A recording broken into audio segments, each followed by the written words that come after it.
एक दिन दुनिया एक ऐसे कैटास्ट्रोफे के कंट्रोल में आ गई थी जो इतनी टेरिफाइंग मैग्नीट्यूड का था कि धीरे धीरे सब कुछ अपने एंड की तरफ बढ़ने लगा। भयानक मॉन्स्टर्स जो ह्यूमैनिटी को डिवार करना चाहते थे वो ओब्लिवियन से बाहर निकले और अपने आसपास की हर चीज को डिस्ट्रॉय करना शुरू कर दिया।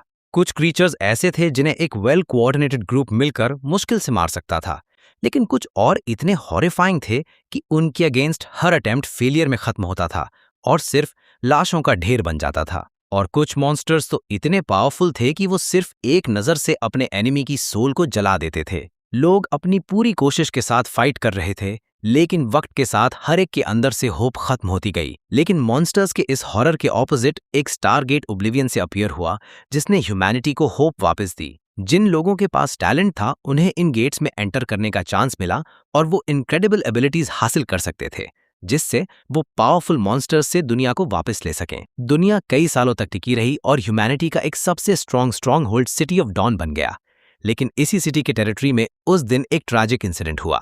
रॉबर्ट गार्डियन को उसके खुद के घर के बैकयार्ड में किक करके गिरा दिया गया। वो एक घुटने पर उठता है और अपने अडॉप्टेड भाई डैरन पर चिल्लाता है और उसकी बिट्रेयल के लिए उससे ब्लेम करता है।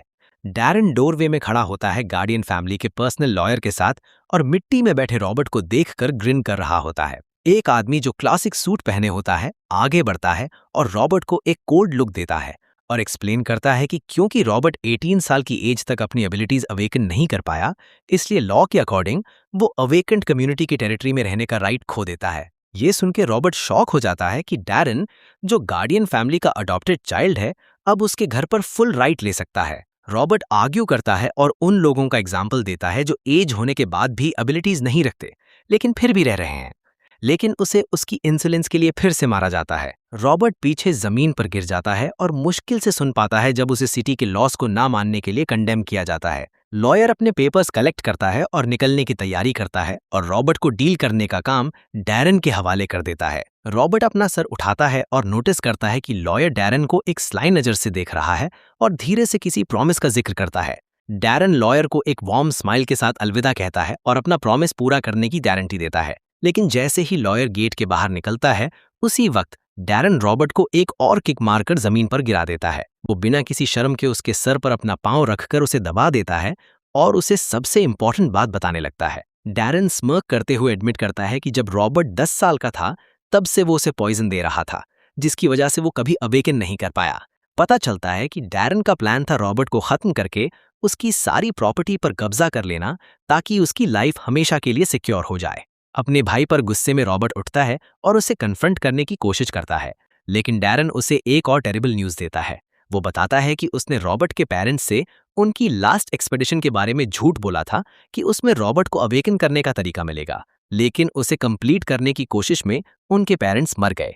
जैसे ही रॉबर्ट को समझ आता है कि उसके पेरेंट्स की डेथ का रीजन डैरन है, वो डिस्पेयर में चला जाता है और डैरन के सामने घुटनों पर गिर जाता है, जबकि डैरन मलिशियस ग्रिन के साथ खड़ा होता है। फिर डैरन डिसाइड करता है कि अब इस मैटर को खत्म करना चाहिए और रॉबर्ट को एक और किक से गिराकर उसे निकलने का ऑर्डर देता है। रॉबर्ट बिना ऊपर देखे उठता है और गेट के बाहर चला जाता है। कुछ कदम चलने के बाद वो मुड़कर डैरन को एक तीखी नजर से देखता है और टूटती हुई आवाज में कहता है कि वो वापस आएगा और अपने और अपनी फैमिली के लिए बदला लेगा। लेकिन जैसे ही वो मुड़कर आगे बढ़ता है, डैरन अपने हाथ में एक पॉइजनस डार्ट बनाता है और चुपके से रॉबर्ट के नेक पर फेंक देता है। डैरन उसे कंटेम्प्ट के साथ देखते हुए श्योर होता है कि वो अपने लूजर भाई को कभी दोबारा नहीं देखेगा। घर छोड़ने के बाद रॉबर्ट कई घंटों तक बिना किसी प्लान के सिटी में भटकता रहता है, लेकिन हर कदम के साथ उसकी स्ट्रेंथ कम होती जाती है क्योंकि पॉइजन उसकी बॉडी में स्प्रेड हो रहा होता है और उसका बॉडी और माइंड दोनों को डैमेज कर रहा होता है। एक पॉइंट पर वो स्टंबल करता है और जमीन पर गिर जाता है। वो हैवी ब्रीदिंग के साथ क्रॉल करने की कोशिश करता है और हल्की सी आवाज में कहता है कि वो जरूर बदला लेगा, लेकिन आखिर में वो अपनी आंखें बंद कर देता है और अनकॉन्शियस हो जाता है, ये समझते हुए कि वो शायद कभी नहीं जागेगा। उसी वक्त उसके ऊपर आसमान में क्लाउड्स घने हो जाते हैं और उनके बीच एक लाइट चमकने लगती है। एक सेकंड बाद एक फ्लेम का पिलर नीचे आता है और सीधा रॉबर्ट के बॉडी पर गिरता है, लेकिन वो फ्लेम उसे जलाता नहीं बल्कि उसे एक ब्लैंकेट की तरह कवर कर लेता है और उसकी स्किन और कपड़ों पर शिमर करता है जब तक वो बुझ नहीं जाता। और उसी मोमेंट रॉबर्ट अपनी आंखें खोलता है और वापस जिंदा हो जाता है। वो एक घुटने पर उठता है और सबसे पहले कहता है कि रीइंकार्नेशन टेक्निक काम कर गई। और इसी वक्त जब रॉबर्ट डैरन की बिट्रेयल के बारे में जान रहा था, तब कहीं स्वर्ग में वॉरियर गॉड एड्रियन भी बिट्रियल का शिकार हो रहा था। थीफ गॉडेस मिलिया ने उसे पीछे से एक पावरफुल शॉट से स्ट्राइक किया था, जिससे वो शॉक में घुटनों पर गिर गया था और समझ नहीं पा रहा था कि उसके अपने कॉमराड उसके साथ ऐसा क्यों कर रहे हैं। उसके फॉर्मर कॉमराड उसकी इग्नोरेंस पर हैरान होते हैं और उसे कंडेम करते हैं क्योंकि वो डीमन गॉड के अगेंस्ट जाना चाहता था, जिसे वो इतना पावरफुल मानते थे कि उसका अपोज करना सोच से बाहर था। अपने कॉमरेड्स की इस डिसबिलीफ पर एड्रियन गुस्से में आता है और चिल्लाता है कि उन्होंने ह्यूमैनिटी को प्रोटेक्ट करने की अपनी ओथ भूल दी है। वो अपने चेस्ट में घुसी हुई ब्लेड को पकड़ता है और अपने गुस्से की पावर से एक झटके में तोड़ देता है और दूसरे गॉड्स की ग्रीड और सेल्फिशनेस पर चिल्लाता है। ये देखकर सब शॉक में फ्रीज हो जाते हैं और उसकी अनशेकेबल विल को देखते रहते हैं। एड्रियन उनकी तरफ मुड़कर उन्हें एक बर्निंग केस से देखता है जो रेज और कंडेमनेशन से भरी होती है। अगर वो लोग स्टंट ना होते तो शायद वो एड्रियन को वहीं खत्म कर देते, लेकिन एड्रियन उनकी कंफ्यूजन का फायदा उठाता है और अपने नीचे ग्राउंड पर एक रून सर्कल क्रिएट करता है जो लेजेंडरी रीइंकार्नेशन टेक्निक को एक्टिवेट करता है। एड्रियन की सोल उसके गॉड बॉडी को छोड़कर एक फ्लेम पिलर बन जाती है जो हेवेंस को पियर्स करता है और नीचे आकर रॉबर्ट के बॉडी में एंटर करता है। अब दोनों पैरों पर खड़ा एड्रियन सिचुएशन को समझता है और रियलाइज करता है कि उसका नया बॉडी एक सीरियस प्रॉब्लम में है। अपने एक्सपीरियंस से वो तुरंत समझ जाता है कि ये बॉडी इतनी पॉइजन हो चुकी है कि हर ऑर्गन इरिवर्सिबली डैमेज हो चुका है। अपनी पावरफुल सोल का इतने वीक बॉडी में आना देखकर वो हैरान हो जाता है। फिर वो रॉबर्ट की मेमोरीज को स्टडी करना शुरू करता है ताकि वो समझ सके कि अब आगे क्या करना है। रॉबर्ट के साथ हुए सारे ट्रैजिक इवेंट्स की इमेजेस उसके दिमाग में सरफेस होने लगती हैं और स्पेशली उसके अपने भाई के बिट्रियल का फैक्ट उसके सामने क्लियर हो जाता है। एड्रियन समझ जाता है कि उसकी सोल ने इसी पर्टिकुलर बॉडी को चूज किया है क्योंकि दोनों की डेथ के ट्रैजिक सर्कमस्टेंसेस सिमिलर थे। ये समझते ही एड्रियन को फील होता है कि रॉबर्ट की डेथ से पहले उसकी विल कितनी स्ट्रांग थी और रिस्पेक्ट फील करते हुए एड्रियन कसम खाता है कि वो इस विल को हर हाल में पूरा करेगा। जैसे ही वो ये कहता है, रॉबर्ट की सोल एक गोल्डन फ्लेम के फॉर्म में उसके सामने अपीयर होती है और ये जानकर कि उसकी लास्ट विश अब सेफ हैंड्स में है, वो धीरे धीरे हवा में मेल्ट हो जाती है। एड्रियन ने इतनी स्ट्रांग प्रॉमिस की होती है, लेकिन वो ये भी समझता है कि पॉइजन की वजह से रॉबर्ट का बॉडी बहुत वीक है। लेकिन एड्रियन अपनी पास्ट लाइफ में ग्रेट गॉड वॉरियर था और वो रिस्क लेने से नहीं डरता था जब चांसेस बहुत कम हों। इसीलिए वो अपनी मेमोरीज में जाता है और देखने लगता है कि क्या उसकी बॉडी को क्लेंस करके उसकी डिवाइन पावर को वापस लाया जा सकता है। उसे तुरंत एक आंसर मिलता है एक सीक्रेट टेक्निक के फॉर्म में, जो रीइंकार्नेशन टेक्निक का नेक्स्ट पाथ है, जिसका नाम 6 पाथ्स ऑफ रीइंकार्नेशन है। एड्रियन समझ जाता है कि ये टेक्निक उसे वो पावर वापस दिला सकती है जो उसे चाहिए, लेकिन वो ये भी जानता है कि उससे पहले उसे स्टारगेट में एंटर करके अवेकन होना पड़ेगा। इसीलिए वो अपनी स्ट्रेंथ गैदर करता है और सीधा स्टारगेट की तरफ चलता है क्योंकि वो जल्दी से स्ट्रांग बनना चाहता है। उसे ज्यादा टाइम नहीं लगता गेट तक पहुंचने में क्योंकि सिटी की हर स्ट्रीट से उसका व्यू दिख जाता है। गेट की टेरिटरी के पास पहुंचकर एड्रियन सोचता है कि वो कहाँ है और फिर कामली सांस लेता है और डिसाइड करता है कि उसके पुराने कॉमरेड्स उसे नए बॉडी में कभी नहीं ढूंढ पाएंगे। गेट विजिट करने से पहले उसे रजिस्टर करना होता है, इसलिए वो सीधा काउंटर पर जाता है और वहां खड़े आदमी को बोलता है कि वो अवेकनिंग अंडरगो करना चाहता है। लेकिन वो आदमी उसे रॉबर्ट के नाम से बुलाता है और एक डिससैटिस्फाइड फेस बनाता है और गुस्से और तुच्छ तरीके से बोलता है कि वो इस महीने 2 बार ऑलरेडी अवेकनिंग ट्राई कर चुका है। ये सब सुनने के बाद एड्रियन उस आदमी को गुस्से से देखता है और कहता है कि वो बात दोबारा बोले और उसकी आंखों में देखकर बोले। उस आदमी को रॉबर्ट के इस बदले हुए बिहेवियर से शॉक लगता है और वो कुछ बोल नहीं पाता। तभी गार्ड का कैप्टन हैरल्ड वहां आता है और पूछता है कि क्या हुआ। जब काउंटर वाला आदमी उसे बताता है, तब एड्रियन रॉबर्ट की मेमोरीज यूज करके ये जान लेता है कि पास्ट में कैप्टन हैरल्ड को रॉबर्ट के पेरेंट्स ने बचाया था। हैरल्ड एक ऑनरेबल आदमी होता है और जैसे ही वो ये सब सुनता है, वो तुरंत अपने सबऑर्डिनेट को डांटना शुरू कर देता है और याद दिलाता है कि गार्डियन फैमिली ने सिटी के लिए कितना कुछ किया है। सबऑर्डिनेट शर्म से अपना सर झुका लेता है और कोई जवाब नहीं देता। हैरल्ड एड्रियन के लिए अवेकनिंग का स्टार मैप मांगता है और जब वो एड्रियन की तरफ मुड़ता है तो उसके फेस पर गुस्सा नहीं बल्कि एक वार्म स्माइल होती है। एड्रियन वो कार्ड ले लेता है। हैरल्ड उसके शोल्डर पर हाथ रखकर धीरे से कहता है कि अगर इस बार भी अवेकनिंग फेल हुई तो उसे ज्यादा केयरफुल रहना होगा। एड्रियन समझ जाता है कि ये बात कंसर्न के साथ कही गई है, इसलिए वो उसे ग्रेटफुल स्माइल के साथ देखकर अलविदा कहता है। फिर एड्रियन रिसेप्शन डेस्क से मुड़कर सीधा स्टारगेट की तरफ चलता है। गेट के पास पहुंचकर वो हैरल्ड का दिया हुआ मैप निकालता है और अपने सर के ऊपर उठाता है। वो मैप हवा में उठकर सीधा गेट में एब्जॉर्ब हो जाता है। एड्रियन एक सांस लेता है और फिर तुरंत गेट के अंदर चला जाता है। उसकी आंखों के सामने एक गोल्डन हेज छा जाती है जो कुछ सेकंड्स बाद हट जाती है और उसे एक बड़ा ओपन स्क्वायर दिखाई देता है जहां बहुत लोग अवेकनिंग ट्राई कर रहे होते हैं। एड्रियन एक स्टेप लेने की कोशिश करता है, लेकिन उसका बॉडी ट्रेम्बल करता है क्योंकि पॉइजन बॉडी के लिए वहां का प्रेशर सहना मुश्किल होता है। वो समझ जाता है कि ऐसे कंडीशन में अवेकनिंग हासिल करना बहुत मुश्किल होगा। वो साइड में देखता है और एक टेस्ट सब्जेक्ट को एक ब्राइट पिलर ऑफ लाइट के अंदर गिरते हुए देखता है, जो उस स्टार की लाइट होती है जिसके साथ वो रेजोनेट कर रहा होता है। और उसे याद आता है कि जितनी ज्यादा स्टार लाइट अट्रैक्ट होती है, उतनी ही स्ट्रॉन्ग बॉडी ट्रांसफॉर्मेशन होती है। फिर वो दूसरी तरफ देखता है और एक आदमी को घुटनों पर गिरा हुआ देखता है, जो डिस्पेयर में होता है क्योंकि वो किसी भी स्टार के साथ रेजोनेट नहीं कर पाया और इस वजह से वो एक नॉर्मल इंसान ही रहेगा। एड्रियन अपना सर ऊपर उठाता है और अपनी सेंसेस यूज करके एक स्टार को नोटिस करता है जिसके साथ उसका बॉडी रेजोनेट कर सकता है, लेकिन वो बहुत वीक होता है। सिचुएशन खराब होती है क्योंकि अगर वो इस स्टार की लाइट भी ले ले तो ट्रांसफॉर्मेशन कंप्लीट नहीं होगी। लेकिन एड्रियन रिस्क लेने से नहीं डरता और वो सिक्स्थ पाथ्स ऑफ री इनकारनेशन टेक्निक को यूज करना शुरू करता है और अपनी डिवाइन सोल की स्पिरिचुअल फ्लेम को समन करता है। वो अपने पास्ट एक्सपीरियंस का यूज करके फ्लेम को स्ट्रांग बनाता है ताकि वो उसके बॉडी को प्योरीफाई कर सके।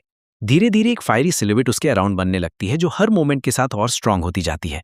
वो हीट एड्रियन के बॉडी को कवर करती है, लेकिन वो उसे इग्नोर करता है।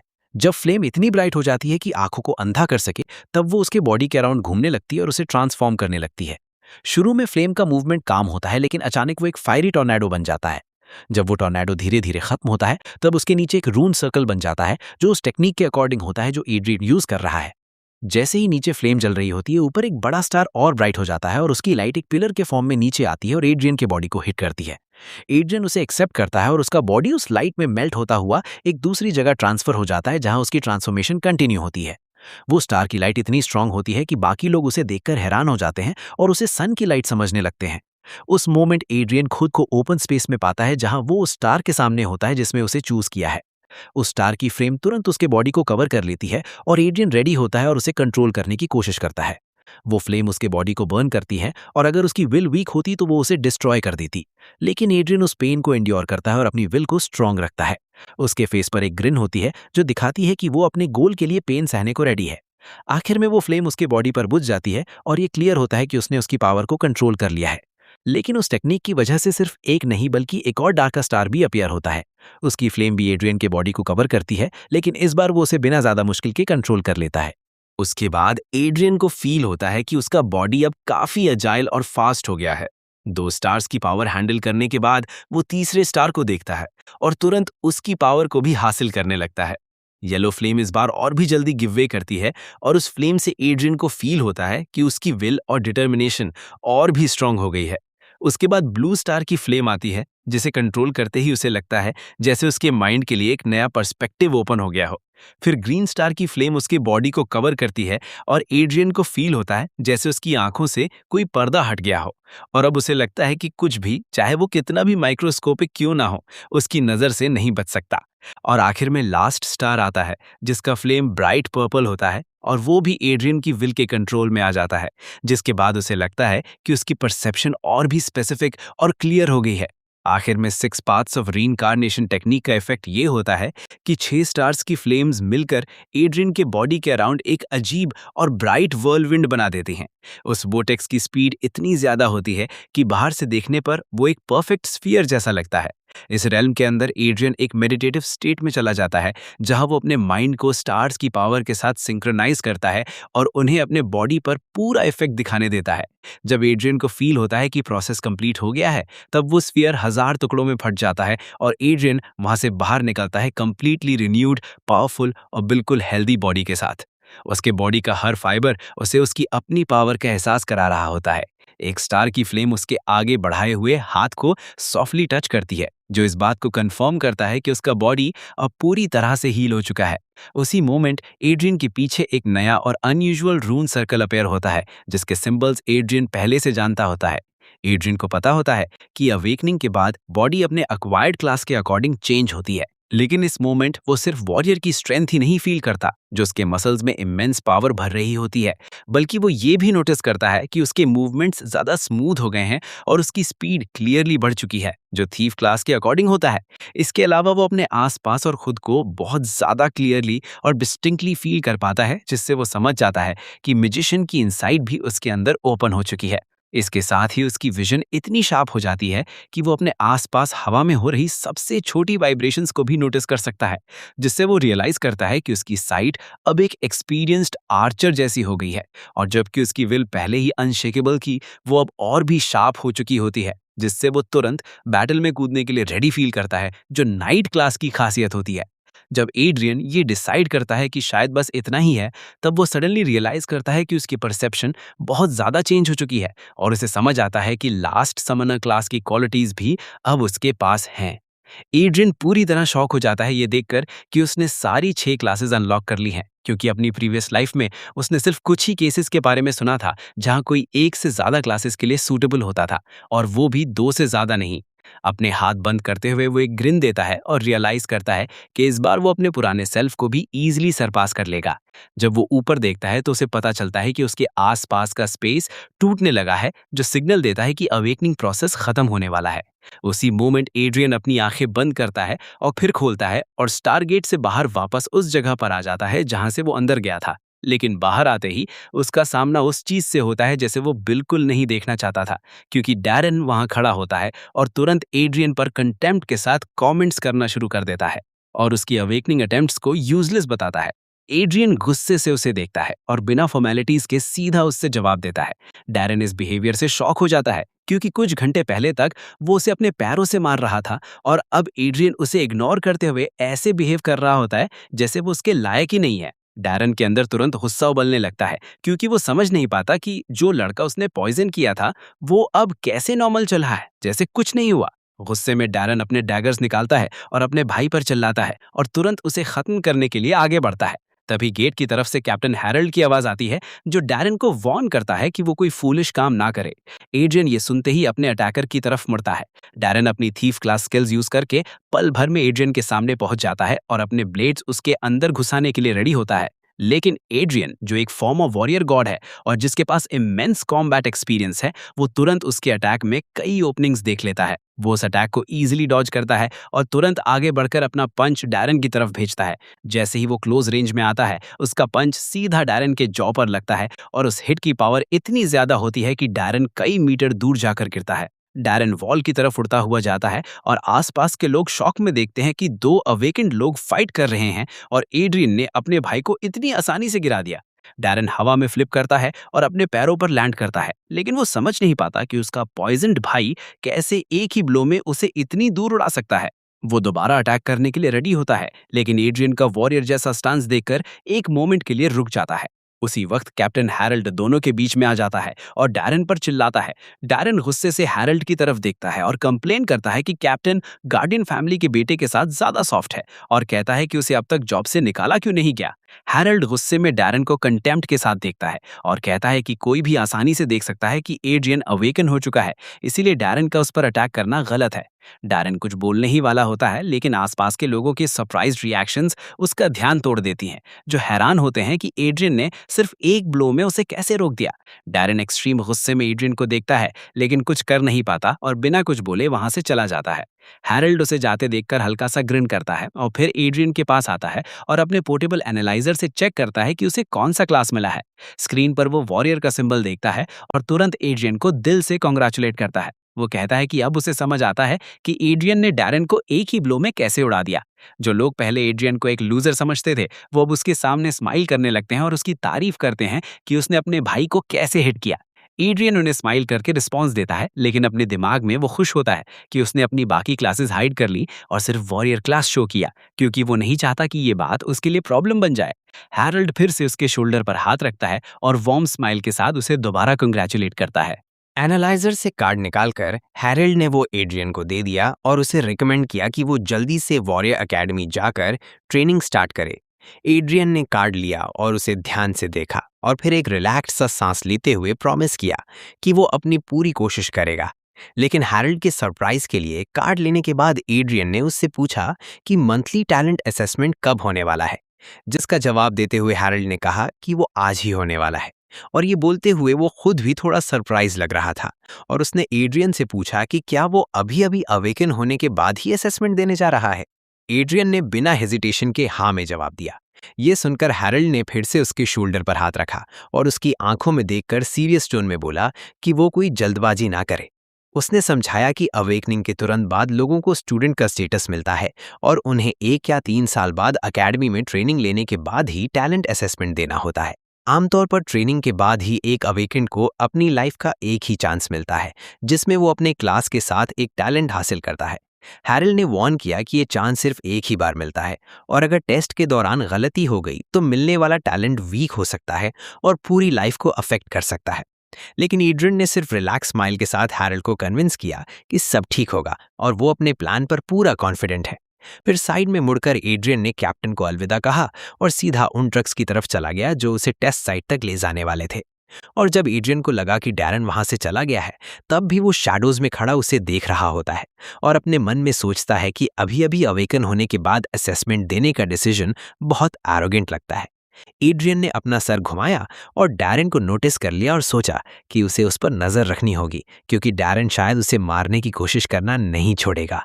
सिटी के बाहर मॉन्स्टर्स की बहुत बड़ी संख्या होती है और अलग अलग होने पर वो स्टारगेट की लाइट से डरते हैं, लेकिन जब वो बड़े ग्रुप्स में जमा होते हैं तो वो अपना डर छोड़ देते हैं और ह्यूमन सेटलमेंट्स पर अटैक कर देते हैं।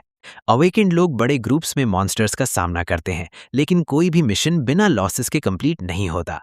जो लोग ह्यूमैनिटी के लिए मॉन्स्टर्स के अगेंस्ट लड़ते हैं, उनकी सोल्स स्टार्स की लाइट के नीचे इमॉर्टल हो जाती हैं और उनकी टूमस्टोन्स से निकलने वाली स्टेलर एनर्जी स्पेस को डिस्टॉर्ट करती है और एक स्पेशल डायमेंशन क्रिएट करती है जिसे land of gifts of starlight कहा जाता है। वही जगह है जहां हर न्यूली अवेकेंड अपना टैलेंट असेसमेंट देता है ताकि वो अपने एंसेस्टर्स की लेगेसी को कंटिन्यू करे और उनसे टैलेंट हासिल करे। जब एड्रियन उस जगह की तरफ जा रहा होता है जहां असेसमेंट ऑर्गेनाइज किया गया है, तब वो म्यूजिशियन की इनसाइट का यूज करके एक काफी मोटी बुक को आसानी से पढ़ रहा होता है जो उस टेस्ट के बारे में बताती है। उसने पढ़ा कि सिटी के आसपास मेनली अनडेड मॉन्स्टर्स होते हैं, इसलिए प्रिपरेशन भी उनके अगेंस्ट ही होनी चाहिए। एड्रियन को याद आता है कि अपनी प्रीवियस लाइफ में बिना किसी एल्डर के सपोर्ट के उसने खुद की मेहनत से गोल्ड रैंक का टैलेंट हासिल किया था। उसने ये भी पढ़ा कि 10,000 में से सिर्फ एक इंसान गोल्ड रैंक पाता है और ज्यादातर लोग लोएस्ट वाइट रैंक ही पाते हैं। उसके लिए एक इंटरेस्टिंग बात यह होती है कि 1 मिलियन में से सिर्फ एक ही इंसान एपिक रैंक टैलेंट हासिल कर पाता है और एड्रियन का टारगेट वही होता है। ट्रक्स अपनी डेस्टिनेशन पर पहुंच जाते हैं और एड्रियन बुक से नजर हटाकर हीरोज सेमेट्री में उतर जाता है। फिर वो दोबारा बुक खोलता है और अपनी सीट की तरफ चलता है और आसपास के लोगों की विस्पर्स को इग्नोर करता है जो उसकी प्रेजेंस से सरप्राइज्ड होते हैं और ग्रेव्स की तरफ अनईजी नजर डालते हैं। एड्रियन को ये देखकर सरप्राइज होता है कि एकेडमी के स्टूडेंट्स टेस्ट के बारे में इतने इग्नोरेंट है। तभी उसका ध्यान एक लड़की की तरफ जाता है जो बो के साथ आर्म्ड होती है और जिसके बारे में सब लोग तुरंत बातें करने लगते हैं। उसका नाम रेबेका होता है और वो सिर्फ 11 इयर्स की एज में अवेकन हुई थी। एड्रियन उसे ऑब्जर्व करता है, लेकिन उसे उसकी ऑरा नॉर्मल लगती है, हालांकि उसकी सोल की कॉन्सेंट्रेशन काफी डेंस होती है। इसी वक्त स्टारलाइट के लैंड के 6 टूम गार्डियंस अवेकन स्टूडेंट्स के सामने लाइन में खड़े हो जाते हैं, जिसमें एक स्ट्रॉन्ग वॉरियर और एक long head Archer specially noticeable होते हैं। वॉरियर अपने आर्चर फ्रेंड से कहता है कि उसकी गिल्ड जल्दी ही रिबेका जैसी टैलेंटेड लड़की से भर जाएगी और उसे कॉन्ग्रेचुलेट करता है। आर्चर शुरू में इग्नोर करता है, लेकिन उसका एक्सप्रेशन क्लियरली दिखाता है कि वो खुश है। वॉरियर मजाक में कहता है कि अगर उसे सिर्फ आयरन रैंक मिला तो कितनी डिसअपॉइंटमेंट होगी। दोनों आर्ग्यू करने लगते हैं, लेकिन बाकी गार्डियंस उन्हें शांत करते हैं और टेस्ट स्टार्ट करने को कहते हैं। एक गार्डियन नाइट आगे बढ़ता है और स्पीच देता है जिसमें वो सबको एंसेस्टर्स को रिस्पेक्ट देने के लिए कहता है। सब लोग बिना डिले के टूमस्टोन्स के सामने घुटनों पर बैठ जाते हैं और फिर खड़े होने के बाद नाइट कहता है कि ये जगह डेंजरस है और सबको ध्यान रखना होगा कि वो मरे नहीं। फिर हर गार्डियन अपने अपने तरीके से स्टूडेंट्स को गाइडेंस देता है। अचानक सबसे बड़ी टूमस्टोन चमकने लगती है और उससे निकलने वाली एनर्जी एक पोर्टल बना देती है जहां टेस्ट होना होता है। गार्डियन साइड हो जाते हैं और स्टूडेंट्स के लिए पोर्टल ओपन कर देते हैं, जहां एड्रियन भी बाकी सबके साथ एंटर करता है। एड्रियन के पास एक क्लियर प्लान होता है, इसलिए वो अपनी बुक से कंसल्ट करता रहता है ताकि वो अपनी स्ट्रैटेजी को सही तरह से फॉलो कर सके। लेकिन आसपास के लोग उसकी इस हैबिट को समझने के बजाय उसे बेवकूफ़ी समझते हैं। तभी एक मोटा लड़का उसका रास्ता रोकता है और उसे सीधा एजेड बोलता है और मलिशियस ग्रिन के साथ कहता है कि वो वापस चला जाए जहां से आया है। एड्रियन उसकी बातों का कोई जवाब नहीं देता और सिर्फ एक कंटेम्प्टस नजर डालता है, जिससे वो लड़का और गुस्से में आ जाता है। एड्रियन साइड से निकलकर उसके पास से चला जाता है और उससे कहता है कि वो अपना ख्याल रखे। उसी मोमेंट उस मोटे लड़के के सर के ऊपर एक एंसेस्टर स्पिरिट का सिलुएट अपीयर होता है, जिससे वो घबराकर पीछे मुड़ता है। पता चलता है कि वो गलती से एक इवैल्यूएटर स्पिरिट के एरिया में आ गया है और उसका टेस्ट शुरू हो जाता है। तुरंत उसके सामने घोंसली फेसेस वाले स्पाइडर्स का एक बड़ा ग्रुप अपीयर होता है, जिसे देखकर वो डर के मारे चिल्लाने लगता है। वो अपने हाथ हिलाता है और खुद को बचाने की कोशिश करता है, लेकिन कुछ ही पल में वो जमीन पर गिरा हुआ होता है और डिफीट हो जाता है। उसके सर के ऊपर एक वाइट रिंग चमकती है जो दिखाती है कि उसे लोएस्ट रैंक टैलेंट मिला है। एड्रियन धीरे धीरे टेस्टिंग के लैंड्स में आगे बढ़ता है, हर एक एंसेस्टर स्पिरिट के पास से गुजरता हुआ, ये जानते हुए कि सबसे डिफिकल्ट और सबसे वैल्यूएबल टेस्ट्स बिल्कुल डीपेस्ट एरियाज में होते हैं। उसका ध्यान उन स्टूडेंट्स की तरफ बिल्कुल नहीं जाता जो खुशी से चिल्ला रहे होते हैं, क्योंकि उनकी फोर्टिट्यूड उन्हें ब्रॉन्ज और आयरन टैलेंट्स दिलवा रही होती है। उसके आसपास लगातार बैटल्स और टेस्ट ऑफ फोर्टिट्यूड की आवाज़ें गूंज रही होती हैं, जहां कुछ लोग सक्सेस हासिल कर रहे होते हैं और कुछ लोग ट्रैजिक तरीके से फेल होकर अपनी पूरी लाइफ बर्बाद कर रहे होते हैं। लेकिन एड्रियन इन सब चीज़ों पर बिल्कुल भी ध्यान नहीं देता और सिर्फ अपनी बुक कंसल्ट करता रहता है और अपना रूट प्लान करता है सबसे डिस्टेंट लैंड्स तक पहुंचने के लिए। रास्ते में वही लड़की उसे आवाज़ देती है जिसने टेस्ट के शुरू होने पर सबका ध्यान खींच लिया था। वो एड्रियन को वार्न करने की कोशिश करती है कि आगे जैसे जैसे वो बढ़ेगा टेस्ट्स और भी डेंजरस हो जाएंगे। एड्रियन उसका शुक्रिया अदा करता है और खुद उसे वार्न करता है कि एक्सटर्नल फोर्सेस उसे असेसमेंट पास करने में हेल्प नहीं करेंगी। रिबेका उसकी बात समझ नहीं पाती और पीछे मुड़कर अपने साथ चल रहे मैकेनिकल गार्ड्स को देखती है। वो हैरान होती है कि कोई स्टूडेंट इतनी आसानी से समझ गया कि ये गार्ड्स रियल नहीं है, और जब वो दोबारा एड्रियन की तरफ देखती है तो वो वहां से जा चुका होता है। एड्रियन फिर से बुक देखते हुए सोचने लगता है कि मैप के हिसाब से जो सिल्वर रैंक्ड वॉरियर स्पिरिट यहाँ होना चाहिए था वो अब तक उससे मिला क्यों नहीं। तभी अचानक एक स्पिरिचुअल फ्लेम की भी उसकी तरफ आती है जिसे वो तुरंत टॉर्च लाता है। उसके सामने एक वॉरियर स्पिरिट खड़ा होता है जो कंफ्यूज लग रहा होता है, क्योंकि शायद उसने एक्सपेक्ट नहीं किया था कि उसे यहाँ एक ऐसा स्टूडेंट मिलेगा जो देखने में एकेडमी गया हुआ भी नहीं लगता। एड्रियन उसकी कंफ्यूजन नोटिस करता है और अपनी स्पिरिचुअल एनर्जी रिलीज करता है जो एक मैसिव वॉरियर का फॉर्म ले लेती है जो उस स्पिरिट से कई गुना बड़ा होता है। ये देखकर वो स्पिरिट शॉक हो जाता है और तुरंत वहां से गायब हो जाता है, क्योंकि वो इतनी पावरफुल एनर्जी के सामने लड़ना नहीं चाहता। एड्रियन इससे कंक्लूड करता है कि उसकी सोल की एनर्जी इतनी स्ट्रांग है कि वो फॉलन हीरोज के स्पिरिट्स का अटेंशन अट्रैक्ट करेगी। और जबकि उसके आसपास स्टार्स की हल्की रोशनी के अलावा एक डार्क स्मोक भी घूम रहा होता है, एड्रियन अपनी सराउंडिंग्स को परफेक्टली समझ पा रहा होता है, क्योंकि उसकी बुक कोऑर्डिनेट्स के फॉर्म में एग्जैक्ट डायरेक्शन बता रही होती है। बुक चेक करने के बाद वो अपना सर घुमाता है और उस स्पिरिट की ग्रेव को गाइड के रूप में यूज करके राइट साइड की तरफ बढ़ता है और ज्यादा पावरफुल स्पिरिट्स की तलाश करता है। जैसे ही वो दोबारा स्टार टोमस्टोन्स के पास पहुंचता है, दो स्पिरिट्स तुरंत अपीयर हो जाते हैं और अपनी स्पिरिचुअल लाइट के साथ एड्रियन पर अटैक करते हैं। एड्रियन अटैक डॉज करता है और दोनों कंफ्यूज स्पिरिट्स की तरफ मुड़ता है, जो उसकी सोल एनर्जी की ब्राइटनेस देखकर एक दूसरे की तरफ देखने लगते हैं। एड्रियन के सरप्राइज के लिए वो दोनों स्पिरिट्स आपस में लड़ने लगते हैं, और इससे एड्रियन कंक्लूड करता है कि उसकी सोल इतनी अट्रैक्टिव है कि वो एक दूसरे से लड़ने को रेडी हैं सिर्फ उसे टेस्ट करने के लिए। एड्रियन ऑकवर्ड स्माइल के साथ वहां से निकल जाता है और उनसे माफी मांगता है कि वो उन्हें अपने टेस्ट के लिए चूज नहीं कर सकता। एड्रियन और भी गहरा जाता है और रास्ते में उसे और भी ज्यादा स्पिरिट्स मिलते हैं जो उसका टेस्ट लेना चाहते हैं और अपना टैलेंट देना चाहते हैं। एक पावरफुल वॉरियर स्पिरिट के पास से गुजरते हुए वो एक निम्बल लड़की के स्पिरिट से मिलता है जो उसकी नजर में रहने की कोशिश करती है, लेकिन एड्रियन उसे भी रिजेक्ट कर देता है। जब वो एक गोल्डन स्पिरिट वाली सॉर्सरेस को देखता है तो एक पल के लिए शर्मिंदा हो जाता है और उसकी तरफ से नजर नहीं हटा पाता, लेकिन फिर अपने गोल की तरफ बढ़ जाता है। कई घंटों तक एड्रियन टैलेंट असेसमेंट के लैंड्स में घूमता रहता है एपिक रैंक स्पिरिट्स की तलाश में, लेकिन उसे कोई नहीं मिलता। हालांकि गोल्डन रैंक स्पिरिट्स भी उसकी तरफ अट्रैक्ट हो रहे होते हैं। एक ट्री के पास से गुजरते हुए एड्रियन को बैटल की आवाज सुनाई देती है और थोड़ी देर के लिए अपनी सर्च रोककर वो उस डायरेक्शन में जाता है देखने के लिए कि क्या हो रहा है। एक ओपन क्लियरिंग में पहुंचकर वो गोल्डन लाइट में हो रहा एक टेस्ट देखता है जहां रिबेका अपने टैलेंट के लिए फाइट कर रही होती है।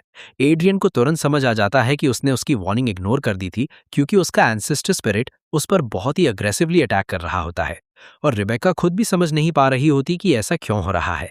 गुस्से में गोल्डन आर्चर इस पर एरोस की बारिश करता है और अपना टैलेंट देने का कोई इरादा नहीं दिखाता। जमीन पर गिरते ही वो एरोस टर्कोइज फ्लेम से कवर हो जाते हैं और ट्रांसफॉर्म हो जाते हैं मॉन्स्टर्स में, जो तुरंत रिबेका पर अटैक करते हैं। रिबेका को लगता है कि उसका एंसेस्टर उसे मारने की कोशिश कर रहा है, क्योंकि उसने सोचा था कि उसे सिर्फ स्पिरिट के साथ फाइट करनी होगी। वो शॉक हो जाती है देखकर कि मॉन्स्टर्स इतने स्ट्रांग हैं कि एक नॉर्मल स्टूडेंट उन्हें हैंडल नहीं कर सकता। फिर भी गिव अप ना करते हुए वो अपने प्रिसाइज शॉट से हर मॉन्स्टर को डिस्ट्रॉय करती है जो उस पर अटैक करता है। पीछे से अटैक से बच नहीं पाती, लेकिन उसके मैकेनिकल गार्ड्स उसे प्रोटेक्ट करते हैं, अपने आप को मॉन्स्टर्स के सामने सैक्रिफाइस करके। एक मॉन्स्टर को मारने के बाद जब वो ऊपर देखती है तो अपने एंसेस्टर के फेस पर एक फ्यूरियस ग्रिन देखती है जो उस पर नया एरो एम कर रहा होता है और उसे अनवर्दी कह रहा होता है। एक और एरो हाई स्पीड से उसकी तरफ आता है, लेकिन रिबेका उस ट्रैजेक्टरी से जंप करके बच जाती है। वो एरो हवा में ही एक मॉन्स्टर बन जाता है जो तुरंत उस पर झपटता है, लेकिन रिबेका एक फास्ट और एक्यूरेट शॉट से उसे भी खत्म कर देती है। हैवी ब्रीदिंग के साथ वो कहती है कि उसके ग्रैंडफादर ने हमेशा उसे फैमिली में सबसे टैलेंटेड कहा था। डिस्पेयर में ऊपर देखते हुए वो नोटिस करती है कि उसका एक मैकेनिकल गार्ड ऑलमोस्ट डिस्ट्रॉय हो चुका है। उसकी आंखों में आंसू भर आते हैं क्योंकि वो समझ नहीं पा रही होती कि उसका एंसेस्टर उसे अनवर्दी क्यों समझ रहा है और उसे मारने पर क्यों तुला हुआ है। लेकिन स्पिरिट उसके आंसुओं को इग्नोर करता है और एक और एरो एम करता है और गुस्से से चिल्लाता है कि वो उसकी पावर के लायक नहीं है। रेबेका सीधी खड़ी हो जाती है और अपने एंसेस्टर की आंखों में आंखें डालकर पूछती है कि उसने ऐसा क्या किया है जो वो उस पर इतना गुस्सा है। तभी पीछे पेड़ के जली से एड्रियन काम वॉइस में पूछता है कि क्या उसे सच में समझ नहीं आ रहा कि उसने क्या गलत किया है। गोल्डन स्पिरिट अपना ध्यान एड्रियन की तरफ करता है और तुरंत उसकी स्ट्रॉन्ग ऑरा देखकर शॉक हो जाता है। रिबेका अपने एंसेस्टर का रिएक्शन देखकर और गुस्से में आ जाती है और एड्रियन की तरफ डिफाइंट नजर से देखते हुए कहती है कि उसने कितनी मेहनत से अपनी स्किल्स को ट्रेन किया है और अपनी सोल को स्ट्रांग बनाया है। वो अपनी पूरी विल के साथ स्पिरिट की तरफ देखती है और खुद को कन्विंस करती है कि वो अपनी फैमिली के टैलेंट के बिना नहीं रहेगी। अपने बो की स्ट्रिंग को खींचते हुए वो चिल्लाती है कि चाहे उसे मर ही क्यों ना पड़े, वो अपना एरो जरूर छोड़ेगा। उसी मोमेंट रिबेका का बॉडी उन हार्मलेस गोल्डन फ्लेम से कवर हो जाता है जो उस स्पिरिट की खासियत होती हैं जिसके साथ वो फाइट कर रही होती है। और तब रिबेका को समझ आता है कि वो अपने एंसेस्टर के साथ रेजोनेट कर चुकी है। एड्रियन ये देखकर हल्का सा स्माइल करता है और नोट करता है कि टैलेंट असेसमेंट टेस्ट असल में फिजिकल स्ट्रेंथ के बारे में नहीं बल्कि विल, करेज और फॉर्टिट्यूड के बारे में होता है। वो कहता है कि जो मैकेनिकल गार्ड्स लड़की को बैटल के दौरान प्रोटेक्ट कर रहे थे वही उसके अंदर के डर का सबसे बड़ा प्रूफ थे और इसी वजह से उसका एंसेस्टर उसे अनवर्दी कह रहा था। धीरे धीरे टेस्ट की गोल्डन लाइट फेड होने लगती है और रिबेका को समझ आ जाता है कि उसने टेस्ट कंप्लीट विक्ट्री के साथ पास कर लिया है। वो हैवी सांस लेती है और फील करती है कि उसके बॉडी का हर मसल कितना टेंस हो गया था उस इंटेंस फाइट के बाद। गोल्डन आर्चर अपना हाथ आगे बढ़ाता है और उस फ्लेम को रिलीज करता है जो लड़की के बॉडी को टच करके उसे हील करता है और साथ ही उसे वो टैलेंट देता है जिसके लिए वो यहाँ आई थी। रिबेका खुद पर प्राउड फील करती है और खुश होती है कि उसने टेस्ट पास कर लिया और अपनी फैमिली के साथ एसोसिएटेड गोल्डन टैलेंट हासिल कर लिया। साइड से देखते हुए एड्रियन स्माइल करता है ये देखकर कि लड़की को ऐसा टैलेंट मिला है जो उसकी लाइफ को बहुत प्रेस्टिजियस बना देगा।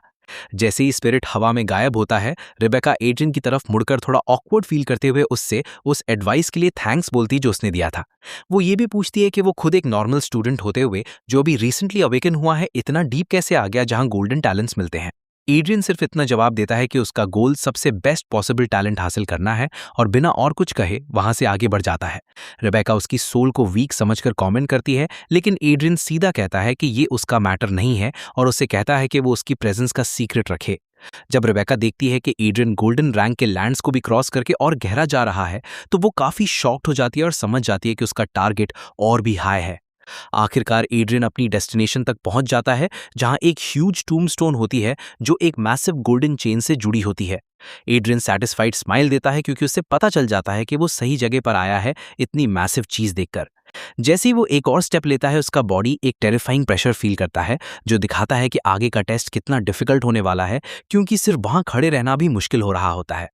उसके सामने एक ह्यूज मॉन्स्ट्रस डॉग होता है जो क्लियरली एडवांस्ड रैंक का लगता है और एड्रियन के हिसाब से वो उससे कई गुना ज्यादा पावरफुल होता है।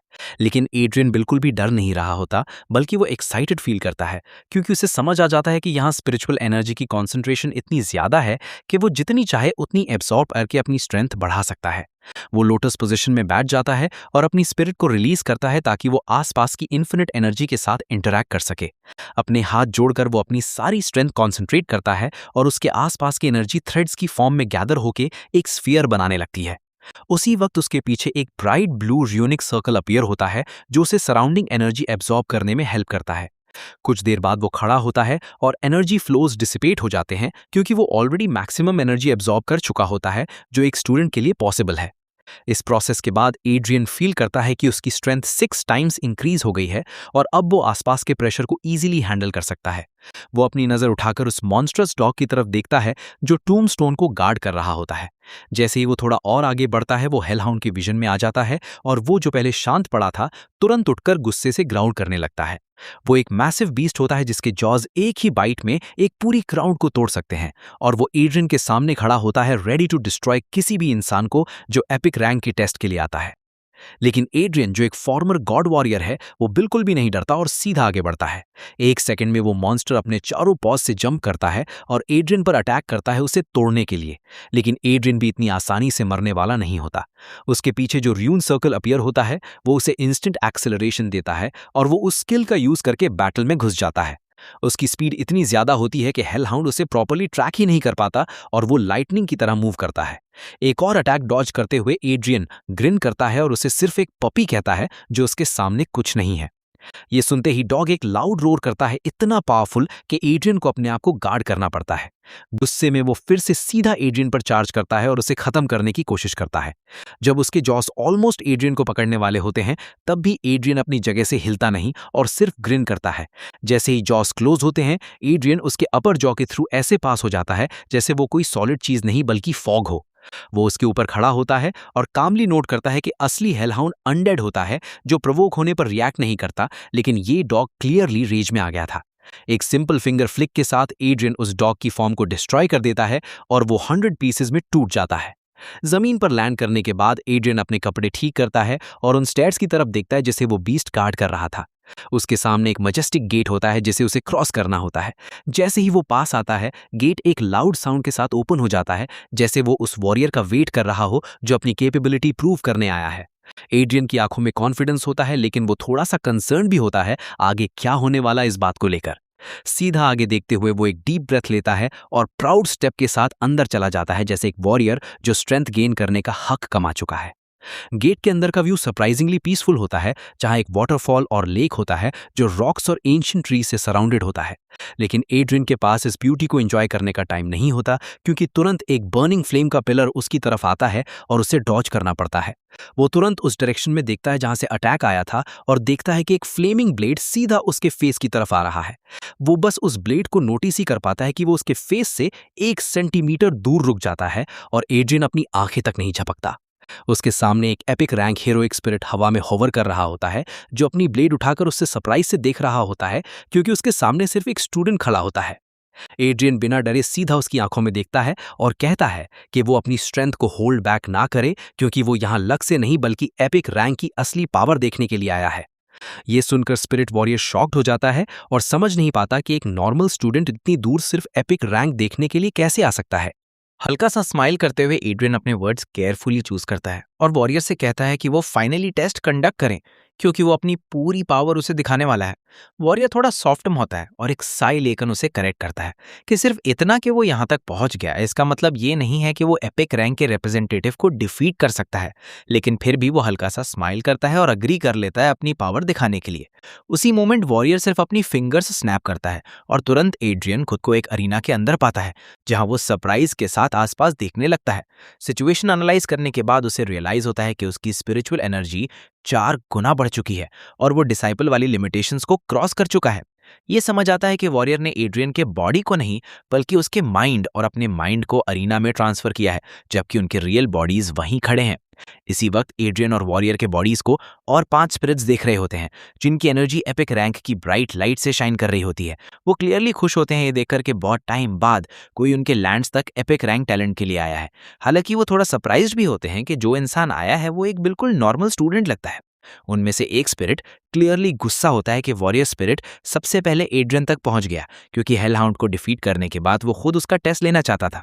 वापस अरीना में एड्रियन अब एक स्वॉर्ड के साथ खड़ा वार्म अप कर रहा होता है और सोचता है कि एपिक रैंक इतना पावरफुल है कि सिर्फ अपनी विल से ही उसे ड्रीम वर्ल्ड में ले आया। उसके सामने खड़ा वॉरियर अपनी ब्लेड को स्विंग करके साइड में फेंक देता है, जहां वो स्टोन में घुस जाती है, और अपने हाथ सीधे करके एड्रियन को अटैक करने के लिए इनवाइट करता है।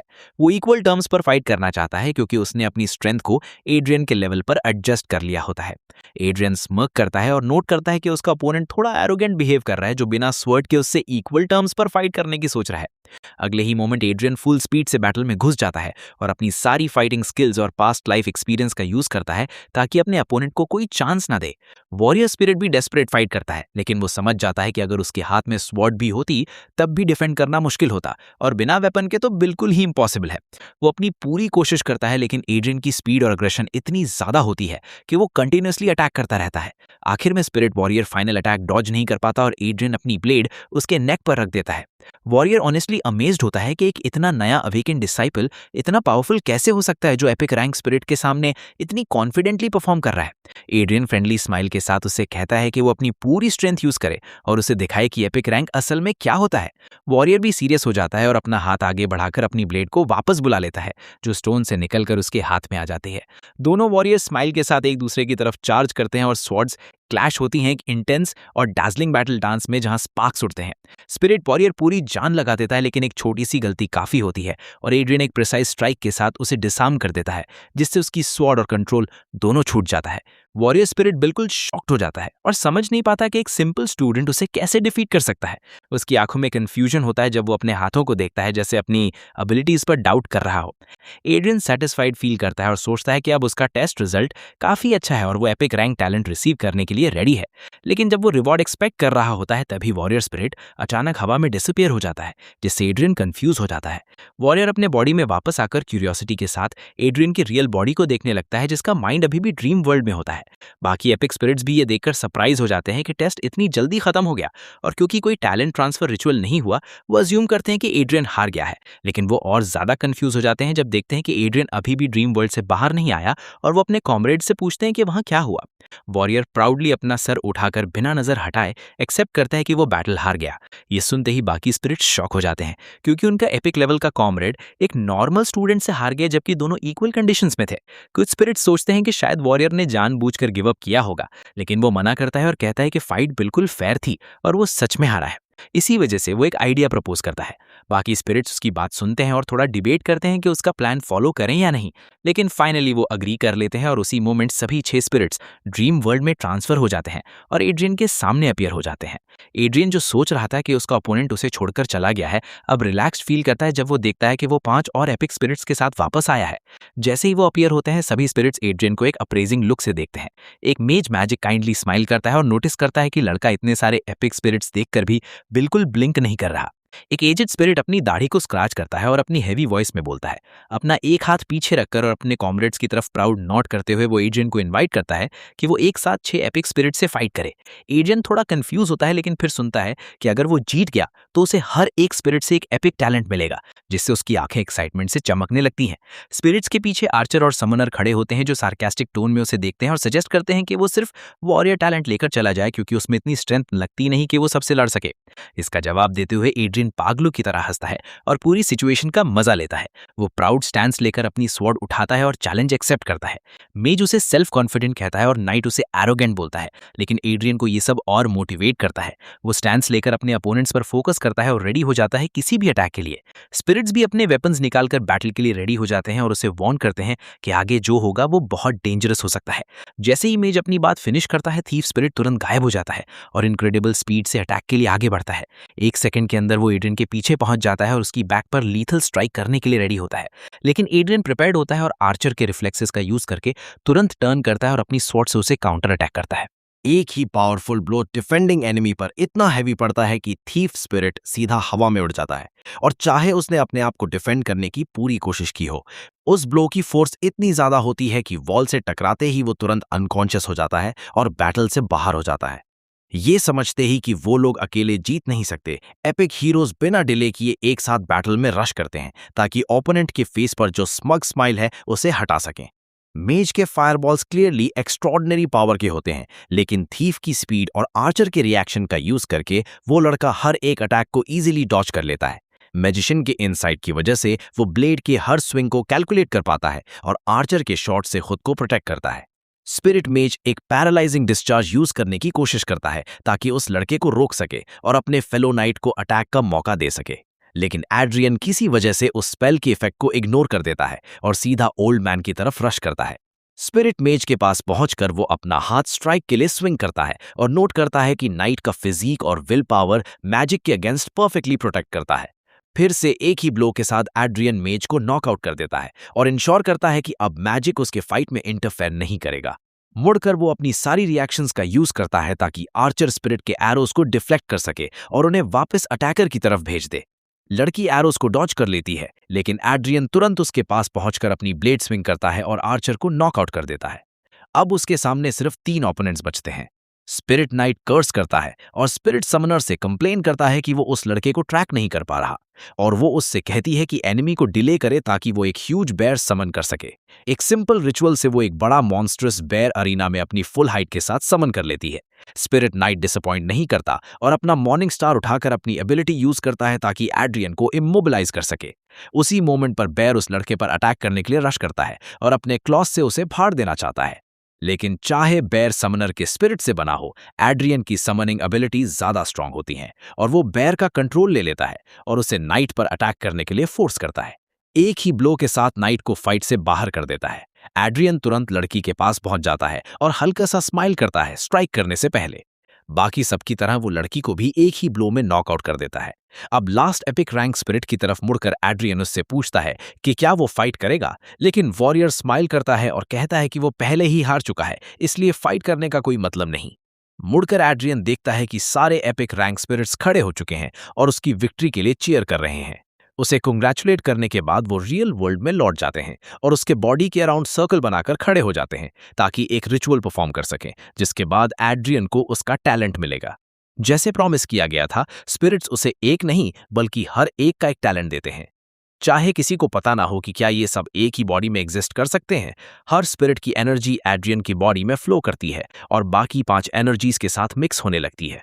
टैलेंट्स के मिक्स होने से जो ऑरा निकलता है वो इतना ब्राइट होता है कि पावरफुल एपिक स्पिरिट्स भी उसकी लाइट देखकर अमेज हो जाते हैं। अमेज्ड स्पिरिट मेज धीरे से कहता है कि जो रिजल्टिंग रैंक होगा वो एपिक से भी काफी ज्यादा हाई होगा। एड्रियन स्पिरिट्स की एनर्जी को अपने अंदर कॉन्सेंट्रेट करता है और बहुत ज्यादा स्ट्रेन फील करता है। वो इस एनर्जी को अपने अंदर होल्ड करने की कोशिश करता है और रियलाइज करता है कि मर्जिंग का लास्ट स्टेज काफी ज्यादा डिफिकल्ट है। अपने फाइटिंग स्पिरिट की फुल पावर रिलीज करके एड्रियन इस डिफिकल्ट टास्क को हैंडल करता है। आखिरकार उसका स्पिरिट इस पावरफुल एनर्जी को कंटेन कर पाता है जो उसके बॉडी में स्प्रेड हो रही होती है, और वो एनर्जी उसके हाथ में एक क्रिस्टल हार्ट में ट्रांसफॉर्म हो जाती है। इस न्यू पावर को रिसीव करते हुए वो उसे कामली असेस करता है और टैलेंट लेवल्स के स्केल के बारे में सोचता है जो सबको वेल नोन है, ये जानते हुए कि गोल्ड रैंक पाना बहुत डिफिकल्ट होता है और एपिक रैंक ऑलमोस्ट इम्पॉसिबल होता है। किसी ने भी नहीं सोचा था कि एपिक से भी ऊपर कोई टैलेंट लेवल हो सकता है। हार्ट फिर से इनक्रेडिबल पावर के एनर्जी स्ट्रीम्स में ट्रांसफॉर्म हो जाता है और तुरंत एड्रियन के बॉडी में एब्सॉर्ब हो जाता है, जिससे वो इंस्टेंटली रियलाइज करता है कि उसका नया टैलेंट मिथिकल है। उसके माइंड में इस नई टैलेंट का अंडरस्टैंडिंग आता है और ये भी कि स्पिरिट्स की एनर्जी ने हार्ट का शेप क्यों लिया, क्योंकि इस टैलेंट का नाम हार्ट ऑफ द ब्रेव है और ये हीरो की पावर को 10 टाइम्स तक इंक्रीज कर सकता है। अपनी आंखें खोलकर एड्रियन देखता है कि एपिक स्पिरिट्स वार्म लाइट से घिरे हुए हैं और उनके फेसेस पर सैटिस्फैक्शन और प्राइड है, क्योंकि उन्होंने सिर्फ एक हायर देन एपिक टैलेंट नहीं देखा बल्कि खुद एक वर्दी वॉरियर को वो पावर दी है। लाइट में डिसअपियर होते हीरोज को देखकर एड्रियन हल्का सा स्माइल करता है और पीसफुली रिलैक्स करता है, प्राउड फील करते हुए कि उसने सिर्फ अपना गोल अचीव नहीं किया बल्कि उससे भी कुछ बेटर हासिल किया है। एपिक लैंड से एग्जिट की तरफ मुड़ते हुए वो एक लास्ट बार रुकता है ताकि उन डिसअपियर्ड स्पिरिट्स के लिए एक ऑफरिंग छोड़ सके जो उस बुक के फॉर्म में होती है जिसने उसे यहाँ तक पहुंचने में हेल्प की थी। साथ ही एक बॉटल डिलिशियस साके भी रखता है जो उसने पहले से स्टोर करके रखी थी और उनसे प्रॉमिस करता है कि वो डेफिनेटली सिटी ऑफ डॉन को हर मिसफॉर्चून से प्रोटेक्ट करेगा। इसी वक्त रिबेका टेस्टिंग लैंड से वापस आती है जो गोल्ड रैंक के सिंबल और लाइट से इल्यूमिनेट हो रही होती है, जो गार्डियन आर्चर को काफी खुश करता है और वो तुरंत उसे एक ट्रू जीनियस कह देता है। अपना हेड टर्न करते हुए लड़की शर्माते हुए कहती है कि उसे अपना टैलेंट सिर्फ अपने डियर मेंटोर की हेल्प की वजह से मिला है और वो बिल्कुल भी जीनियस नहीं है।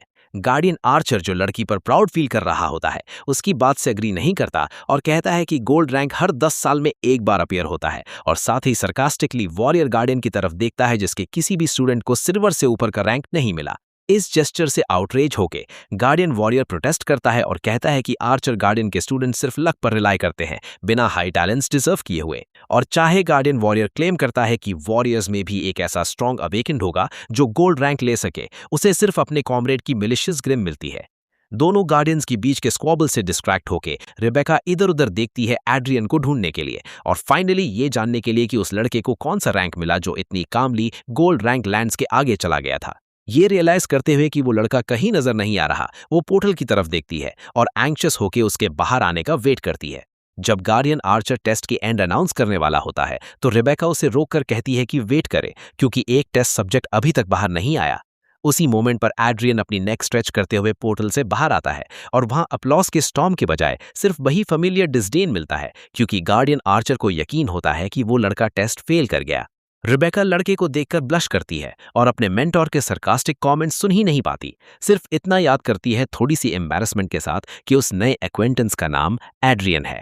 सार्कास्टिक कमेंट्स पर बिल्कुल भी ध्यान न देते हुए गार्डियन वॉरियर सीधा उस लड़के की तरफ एक स्टेप आगे बढ़ता है और एक हल्का सा स्माइल के साथ पूछता है कि उसके वार्ड वॉरियर्स में से इस बंदे ने कौन सा रैंक रिसीव किया है।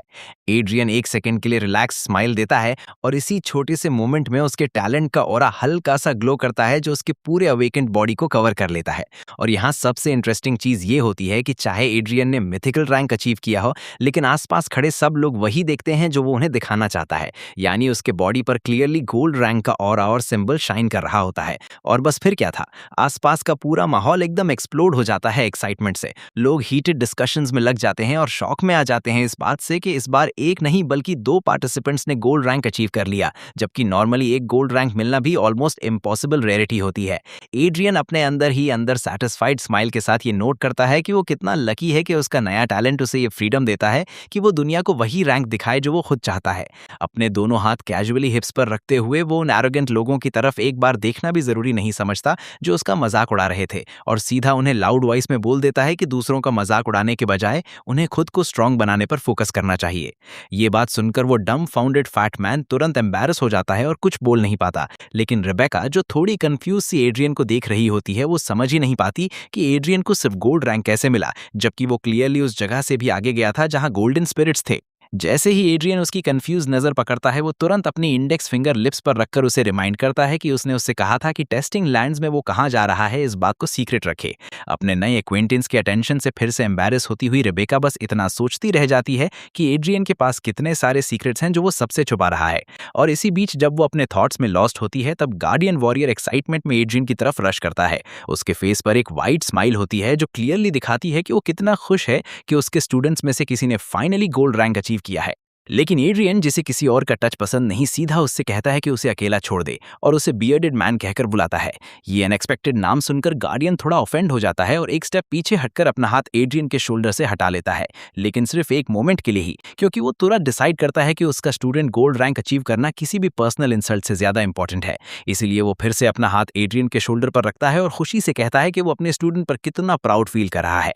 लेकिन बाकी वॉरियर टीचर्स जो साइड में खड़े होते हैं, वो इस सीन को देखकर थोड़ा डिसअप्रूव करते हुए कहते हैं कि वो एड्रियन को पहली बार देख रहे हैं और इसलिए उसकी विक्ट्री को अपना क्रेडिट नहीं मान सकते। और यहाँ तक कि गार्डियन आर्चर, जो अभी कुछ देर पहले तक अपने कॉमरेड का मजाक उड़ा रहा था, अब एक सीरियस एक्सप्रेशन के साथ खड़ा होता है और कहता है कि एक साथ 2 गोल्ड टैलेंट्स का अपीयर होना एक रियल हिस्टोरिकल इवेंट है। और फिर ये न्यूज़ सिटी ऑफ डॉन की स्ट्रीट्स में इतनी तेजी से स्प्रेड होती है कि लगभग उसी दिन डैरन तक भी पहुंच जाती है, जो हर सेकंड एड्रियन को खत्म करने का और ज्यादा डेस्परेट होता जा रहा होता है। जैसे ही उसे पता चलता है कि एड्रियन ने गोल्ड रैंक अचीव कर लिया, वो तुरंत रेज में आ जाता है, क्योंकि उसने इतनी मेहनत की थी ताकि एड्रियन इस टेस्ट में फेल हो जाए। दूसरी तरफ एड्रियन टेस्ट के बाद बिल्कुल टाइम वेस्ट नहीं करता और ये समझ करके वो अकेडमी के बिना आगे नहीं बढ़ सकता, सीधा वहां चला जाता है। उसका अकेडमी में आना ही वहां के लोगों के लिए नंबर 1 न्यूज बन जाता है, क्योंकि वॉरियर्स में गोल्ड रैंक मिलना एक बहुत ही रेयर चीज है। काउंटर के पास गार्डियन वॉरियर के साथ खड़े होते हुए, जिसका नाम अब पता चलता है फ्रैंक है, एड्रियन थोड़ी डिससैटिस्फैक्शन के साथ उन सब कमेंट्स को सुनता है जो लोग उसके बारे में कर रहे होते हैं, जो पहले एरोगेंट और मैलिशियस थे लेकिन अब सडनली इंटरेस्टेड और फ्लर्टिंग टोन में चेंज हो गए हैं। ये सब देखकर एड्रियन थोड़ा फ्राउन करता है और सोचता है कि शायद उसने गोल्ड रैंक दिखाकर गलती कर दी, क्योंकि अब उससे उतना अनवांटेड अटेंशन मिल रहा है जितना वो कभी नहीं चाहता था। फाइनली काउंटर के पीछे खड़ा आदमी एक वेलकमिंग स्माइल के साथ एड्रियन को एक एनवेलप, एक वॉरियर सिंबल वाला बैज और एक स्टेटस कार्ड देता है। फ्रैंक, जो अभी भी अपने वार्ड पर प्राउड फील कर रहा होता है, अपने हाथ हिप्स पर रखकर एड्रियन को ऑफिशियली वॉरियर्स गिल्ड ज्वाइन करने पर होल हार्टेडली कांग्रेचुलेट करता है। एड्रियन एनवेलप ओपन करने ही वाला होता है, तभी फ्रैंक साइड में होते हुए उसे सिग्नल करता है कि वो उसके साथ आए, क्योंकि वो उससे उसका वेल डिजर्व्ड रिवॉर्ड दिलवाना चाहता है। टेस्ट के बाद पहली बार एड्रियन जेन्युइनली स्माइल करता है और उसके साथ चलता है, अपने आप से ये नोट करते हुए कि गिल्ड अपने मेंबर्स के साथ काफी अच्छा बिहेवियर करती है। एकेडमी के लंबे कॉरिडोर से गुजरते हुए दोनों एक ट्रेनिंग रूम में पहुंचते हैं, जो मैनेकिन्स और एक्सरसाइज इक्विपमेंट से भरा होता है, और रूम के बीच में एक स्टॉकी आदमी खड़ा होता है, जिसके ब्राइट ग्रीन हेयर एक फ्रेश एप्पल की तरह दिखते हैं। वो एड्रियन और फ्रैंक को ग्रीट करता है और अपना इंट्रोडक्शन रूजवेल्ट वॉल्टर के नाम से देता है, और बताता है कि वो वॉरियर्स गिल्ड का ट्रेजरर है, इसलिए एड्रियन को गोल्ड रैंक के अकॉर्डिंग रिवॉर्ड देना उसकी रिस्पॉन्सिबिलिटी है। जब एड्रियन इस बॉक्स में झांकता है जो रूजवेल्ट उसे देता है, तो उसे उसके अंदर एक बुक दिखती है, जिसके कवर पर वॉरियर क्लास के एक स्पेशल स्किल का नाम लिखा होता है। फ्रैंक बॉक्स लेकर खुद खुद अंदर देखता है और स्माइल करता है और रूजवेल्ट की तरफ देखकर कहता है कि वो काफ़ी जनरस है क्योंकि ये स्किल काफ़ी पावरफुल है। रूजवेल्ट भी थोड़ी सेटिस्फैक्शन के साथ कहता है कि उनका फर्ज है कि वो गोल्ड रैंक हीरो के डेवलपमेंट में अपनी पूरी एफर्ट इन्वेस्ट करें। इसके अलावा एड्रियन को 10 इनिशियल रैंक स्टार स्टोन्स भी मिलते हैं, जो एक काफ़ी बड़ा रिवॉर्ड होता है क्योंकि फ्रैंक को खुद सिर्फ एक ही मिला था अपने टाइम पर। एड्रियन बुक ओपन करता है और कुछ लाइंस पढ़ता है, लेकिन तुरंत कंफ्यूज हो जाता है उनके कंटेंट को देखकर। रूजवेल्ट उसकी रिएक्शन देखकर फिर से स्माइल करता है और कहता है कि स्किल सीखना हर एक अवेकन के लिए बहुत इंपॉर्टेंट होता है और एड्रियन को जल्द से जल्द ट्रेनिंग स्टार्ट करनी चाहिए। एड्रियन एक खुशी भरी स्माइल के साथ एग्री करता है और प्रॉमिस करता है कि वो जल्द से जल्द ट्रेनिंग स्टार्ट करेगा और अपने मन में सोचता है कि सिचुएशन काफी इंटरेस्टिंग हो रही है। जैसे ही एड्रियन और फ्रैंक वहां से निकलते हैं, रूजवेल्ट तुरंत अपने फेस से स्माइल हटाकर अपने ऑफिस की तरफ चला जाता है, जहां डैरन पहले से उसका वेट कर रहा होता है और तुरंत उससे पूछता है कि क्या उसने अपना काम कंप्लीट कर दिया। रूजवेल्ट कामली डोर बंद करता है और थोड़ी डिसैटिस्फैक्शन के साथ डैरन को देखकर कहता है कि वो उसे काफी बेटर तरीके से किसी भी टास्क को हैंडल कर सकता है। फिर रिवील होता है कि रूजवेल्ट ने जानबूझकर एड्रियन की स्किल बुक को ऑल्टर किया है और उसकी वजह से एड्रियन जल्द ही इंसेन हो सकता है। अपने इस सिनिस्टर प्लान की सोच में खुश होते हुए रूजवेल्ट डैरन को कहता है कि जैसे ही एड्रियन पागल हो जाए, उसे तुरंत डुएल के लिए चैलेंज करना होगा ताकि वो बिना किसी अननेसेसरी प्रॉब्लम के अपने राइवल से छुटकारा पा सके। आराम से एक रिलैक्स्ड सा एक्सहेल लेते हुए डैरन रूजवेल्ट की तरफ देखकर स्माइल करता है और सैटिस्फैक्शन के साथ ये नोट करता है कि वो हमेशा अपने टास्क्स को 100% कंप्लीट करता है और इसी वजह से ग्रैटिट्यूड के रूप में वो डेफिनेटली अपने कॉमरेड को रिवॉर्ड करेगा जब एड्रियन मर जाएगा। रूजवेल्ट नजर हटाकर कामली कहता है कि वो सिर्फ ऊपर से आए ऑर्डर्स फॉलो कर रहा है और इसलिए वो किसी रिवॉर्ड की एक्सपेक्टेशन नहीं रखता, लेकिन ऑब्वियसली अगर मिले तो वो मना भी नहीं करेगा। वो साइड में देखना चूज करता है जब डैरन एक डिस्टर्ब्ड एक्सप्रेशन और क्रूअल स्माइल के साथ ये प्रॉमिस करता है कि वो अपने स्वॉन ब्रदर को किसी भी कॉस्ट पर मार डालेगा। और चाहे प्लान काफी सॉलिड था और किसी और पर इजीली काम कर जाता, लेकिन एड्रियन का रियल मिथिकल रैंक उसे क्लियरली बता देता है कि स्किल एक्चुअली ऑल्टर की गई है, जो उसके लिए एक एडवांटेज बन जाता है। एड्रियन डीपली सोचता है और सारे फैक्ट्स को कनेक्ट करते हुए स्ट्रॉन्ग सस्पेशन डेवलप करता है कि स्किल के साथ जो प्रॉब्लम है वो डायरेक्टली डैरन से रिलेटेड है। रूजवेल्ट का प्लान इंस्टेंटली समझ लेने के बाद एड्रियन बुक को साइड में रख देता है और डिसाइड करता है कि वो खुशी से उनका साथ देगा। ऐसा प्रिटेंड करेगा जैसे वो सच में उस वीक इलनेस के अफेक्ट में आ गया हो जो बुक उस पर क्रिएट करने वाली थी। एड्रियन सार्कास्टिकली इमेजिन करता है कि रूजवेल्ट का फेस कैसा होगा जब उसे पता चलेगा कि उसका प्लान फेल हो गया, स्पेशली अगर फ्रैंक वहां प्रेजेंट हुआ तो, और उसके पास जो 10 स्टार स्टोन्स हैं वो भी इस सिचुएशन में उसकी हेल्प करेंगे। बॉक्स खोलते ही एड्रियन को याद आता है कि स्टार स्टोन्स असल में रियल स्टार्स की एनर्जी होती है जो क्रिस्टल फॉर्म में कंसंट्रेट की गई होती है, जिससे अवेकन लोग बहुत तेजी से अपनी पावर इंक्रीज कर सकते हैं और स्ट्रॉन्गर बन सकते हैं। अपने गॉड वॉरियर के एक्सपीरियंस की वजह से एड्रियन ये रियलाइज करता है कि वो डिवाइन लेवल तक के स्किल्स को समझ सकता है, लेकिन अगर उसे पावर गेन करनी है तो उसे फिर से स्टार्टिंग से बिगिन करना पड़ेगा। अपने लिए एलोकेटेड रूम में लोटस पोजीशन में बैठकर एड्रियन अपनी आंखें बंद करके अपने स्पिरिट का यूज करके एनर्जी अब्सॉर्ब करना स्टार्ट करता है। साथ ही साथ ये डिस्कस करता है कि अनप्रेडिक्टेबल फिस्ट ब्लेड नाम का स्किल एक रेयर स्किल है और इसे सीखना जरूरी है। अपने एक्सपीरियंस का यूज करते हुए वो स्किल के डेवलपमेंट के लिए सारी नेसेसरी टेक्निक्स को समझ लेता है और ये भी आइडेंटिफाई कर लेता है कि कौन से नुआंसेस इंटेंशनली स्पॉइल किए गए थे और उन्हें बिना किसी प्रॉब्लम के करेक्ट कर देता है। लगातार मेडिटेशन में डूबा हुआ वो लड़का अपनी स्टडी पर फोकस करता है और बस ये होप करता है कि 10 स्टार स्टोन्स उसे स्किल मास्टर करने के लिए इनफ होंगे। जैसे ही एड्रियन कॉन्सेंट्रेट करके आंखें बंद करता है, उसका स्पिरिट उसकी बॉडी से बाहर निकलकर एक वीक ब्लू फ्लेम के व्हर्लविंड में स्टोन को पकड़ लेता है और जैसे ही प्रोसेस स्टार्ट होता है उसके हाथ में इंटेंस बर्निंग पेन फील होती है जो ऑलमोस्ट उसकी कॉन्सेंट्रेशन तोड़ देती है। फ्लेम उसके फिस्ट को कवर कर लेती है और अपना कलर चेंज करते हुए ब्लेड का शेप लेने लगती है, लेकिन एड्रियन को ये ऐसा फील होता है जैसे कोई उसकी बोन्स को स्क्रैप कर रहा हो। वो अपनी पूरी कोशिश करता है कि वो अपने आप को कंट्रोल में रखे और अपनी फिस्ट को टाइट रखे ताकि स्किल प्रॉपर्ली स्टेबलाइज हो सके, लेकिन आखिरकार वो रेजिस्ट नहीं कर पाता और उसकी पाम ओपन हो जाती है और फ्लेम धीरे धीरे फेड होने लगती है। इसके बावजूद कि उसने 6 स्किल्स की पावर रिसीव की थी और उसका टैलेंट एपिक से भी ज्यादा पावरफुल था, एड्रियन रियलाइज करता है कि उसने स्किल की कॉम्प्लेक्सिटी को अंडर एस्टिमेट कर लिया और इसीलिए वो इसे एक ही अटेम्प्ट में मास्टर नहीं कर सकता, क्योंकि सिर्फ एक अटेम्प्ट में ही उसके हाथ की स्किन रेड होकर जल सी गई थी। ये समझ करके एक नॉर्मल इंसान को स्किल को मास्टर करने में कम से कम 1 साल लगता, एड्रियन ग्रिन करता है और डिसाइड करता है कि वो अपनी स्ट्रेंथ के साथ इतना टाइम वेस्ट नहीं करेगा और जितनी जल्दी हो सके उसे मास्टर करेगा। फिर से कॉन्सेंट्रेट करते हुए एड्रियन अपने स्पिरिट की पावर यूज करता है और अपने हाथ को एक बार फिर ब्राइट पिंक फ्लेम से कवर कर लेता है, जो अब एक और ज्यादा क्लियर ब्लेड शेप ले लेती है। अपने काम से सैटिस्फाइड होते हुए वो खड़ा होता है और एक मोमेंट में स्वॉर्ड को वॉल से खींचकर अपने हाथ में ले आता है और अपनी एनर्जी को फिर से ब्लेड के शेप में फॉर्म करता है। एक पावरफुल स्विंग के साथ वो वॉल पर इतना जोर से स्ट्राइक करता है कि उस पर एक वाइड क्रैक अपीयर हो जाता है। उस क्रैक को देखते हुए और ब्लेड को इजीली मूव करते हुए वो नोट करता है कि ये स्किल सच में काफी स्ट्रांग है और इस पर स्पेंड किया गया टाइम और स्टोन्स बिल्कुल वर्थ थे। अपना हाथ रिलैक्स करते हुए एनर्जी विदड्रॉ करता है और याद करता है कि जैसे ही वो नेक्स्ट रैंक पर जाएगा उसका स्किल लेवल भी ऑटोमेटिकली इंक्रीज हो जाएगा। जैसे ही एड्रियन ट्रेनिंग रूम से बाहर निकलता है, डैरेन तुरंत उसके सामने फुल प्रेजेंस के साथ अपीयर हो जाता है। उसकी प्रेडेटरी गेज इतनी क्लियर होती है कि बिना वर्ड्स के ही समझ आ जाता है कि वो आज बिना खून के नहीं जाने वाला। अपने भाई की तरफ थोड़ा सा देखते हुए डैरेन एक स्पेशल डॉक्यूमेंट निकालता है और बिना किसी डर के एड्रियन की तरफ बढ़ता है। उसे ड्यूएल के लिए चैलेंज करता है ताकि डिसाइड हो सके कि गार्डियन फैमिली का हेयर कौन बनेगा। ड्यूएल के डॉक्यूमेंट को एड्रियन के सामने निकालते हुए डैरेन ने पब्लिक में एड्रियन से पूछा कि क्या वो चैलेंज एक्सेप्ट करेगा, जिसकी वजह से आसपास के सब लोगों ने अपना ध्यान उन दोनों पर लगा दिया। अपने हाथों को गर्व से हिप्स पर रखते हुए एड्रियन ने डैरेन को दिलचस्पी के साथ देखा, क्लियरली खुश होते हुए कि उसने आने वाले सब इवेंट्स पहले ही प्रिडिक्ट कर लिए थे और ये भी नोट किया कि उन्होंने कितना अटेंशन अट्रैक्ट किया है। एक मुस्कान के साथ लड़के ने कहा कि अब वो खुद अवेकेंड बन चुका है, जिसका मतलब है कि उसकी पूरी इनहेरिटेंस सिर्फ उसकी होगी और सिर्फ उसी की। ऐसे शब्दों की उम्मीद ना करते हुए डैरेन ने सावधानी से इधर उधर देखा, सुनते हुए कि आसपास के सब लोग उसे कंडेम कर रहे हैं क्योंकि वो एड्रियन की राइटफुल इनहेरिटेंस छीनने की कोशिश कर रहा है।